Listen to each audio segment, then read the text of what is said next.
هغه کسان چې مشکلاتو راګیر کړي او دوی ترېنه په تنګ راغلي دي او هر چاته خپل مشکلات بیانوي چې له ما سره فلان فلان مسله ده.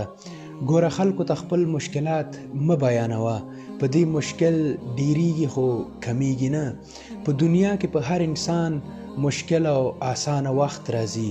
په مشکل وخت کې باید صبر وکړي او په آسانه وخت کې شکرګزار اوسه.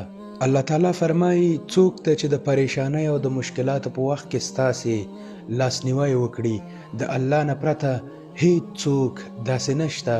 د مؤمن په حیث د مشکلاتو په وخت کې د الله تعالی خلاصې دروازې وټکوه، په اخلاص یې عبادت وکړه، دعا وغواړه او د الله تعالی سره راز او نیاز وکړه.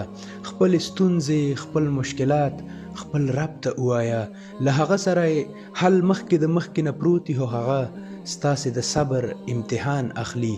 نو په هر حال د الله شکرګزار بنده واوسه.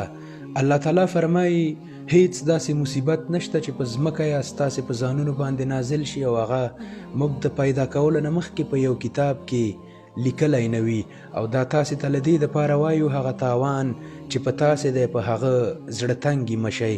له الله تعالی نه ښه ډېر سوالونه وکړئ. الله تعالی لیدونکی اوریدونکی دی، سوال قبلونکی دی، دعا تقدیرونه بدلوي. له الله تعالی نه ښې ډېرې دعاګانې وغواړئ. السلام علیکم.